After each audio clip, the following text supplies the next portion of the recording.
केडीएमसीच्या महापौर हर्षाली चौधरी थविल यांनी पॅनल क्रमांक 8 मधील मुस्लिम बहुल भागाचा प्रत्यक्ष दौरा करून नागरी समस्या जाणून घेतल्या।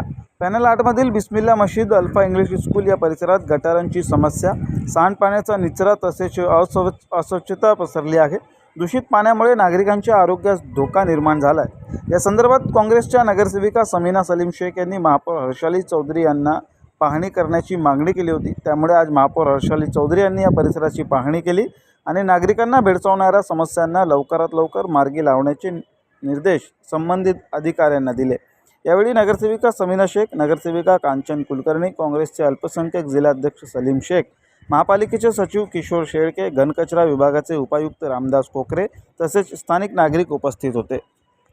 आज आपण बघू शकतात की प्रभाग क्रमांक 8 कुलकर्णी मॅडम, शेख मॅडम झाल्या, धाकरस साहेब झाले, मणियार साहेब झाले। तर यांनी मला वारंवार सांगितलं की मॅडम तुम्ही पाहणी दौरा केला। तर मी खरंच पाहणी दौरा आज केला तर परिस्थिती खरंच बिकट आहे इथली। पण मी सगळ्या नागरिकांना सांगते, इथल्या रहिवाशांनाही सांगते, नागरिकांनाही सांगते आणि नगरसेवक लोकप्रतिनिधींनाही सांगते की आपण जसं डीप क्लीनिंग आता चालू केलेलं आहे त्यासाठी आपण नागरिकांकडून जेवढं सहकार्य होईल तेवढं करायला पाहिजे। त्यांनी आम्हाला सहकार्य करावं, कल्याण डोंबिवली महानगरपालिकेला त्यांनी सहकार्य करावं, जेणेकरून आपला परिसर आपण कसा स्वच्छ ठेवता येईल यासाठी तुम्ही सहकार्य कराल तेव्हाच ह्या गोष्टी आपल्याला स्वच्छ ठेवता येतील।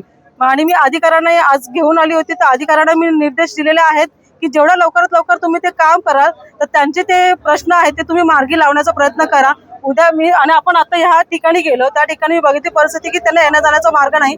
तर मी अधिकाऱ्यांना सांगते ते उद्याचे उद्या मला ते काम क्लिअर करून पाहिजे, तर ते उद्या करणार आहेत। त्यांना निर्देश दिलेला आहे तर ते होऊन जाईल। आपण जर बघितलं दरवर्षी पावसाळ्यात मोठा त्रास आपल्या नागरिकांना होतो, त्यासाठी नेमकं काय ठोस पावले उचलण्याची गरज आहे? आपण आता पावसाळ्याची आपण गटर साफसफाई करतच असतो, नाले साफसफाईचे असतात, आपले टेंडर निघतात। तर मी त्यांना तेवढं सांगितलं अधिकाऱ्याने की जेव्हा आपण जे टेंडर करतोय तर एखादी आपण जर साफसफाई करतो ती डीपली करा। डीपली केल्याने ती पूर्ण पाणी जे आहे किंवा ती रेती गेलेली असते तर ते निघून जाईल। तर परमनंट सोल्युशन एवढंच असणार आहे की डीपली क्लिनिंग आपण जेव्हा करणार आहोत, डीपली क्लिनिंग चालू आहे तर त्यात जी आपण माती जाते किंवा काय जातं तर डीप क्लिनिंग करा। जी गटार आपली आय थिंक 15 ते किती फूट असते तर ती व्यवस्थित काढली तर त्यानंतर हा विषय मिटणार नाही, म्हणजे विषय पूर्णपणे मार्गी लागेल। त्यासाठी फक्त मी नागरिकांना आव्हान करते, आज मी 8 नंबर पॅनलमध्ये आहे तर मी त्यांना आव्हान करते की तुम्ही आम्हाला सहकार्य कराल। तर आज आम्ही डीप क्लिनिंग जो प्रोजेक्ट चालू केला आहे त्यासाठी आम्हाला कुठेतरी तुमचा थोडा का आहे ना पण हातभार लागेल। फक्त हा कचरा जो आपण कुठे टाकतोय त्यासाठी तुम्ही आम्हाला सहकार्य करा।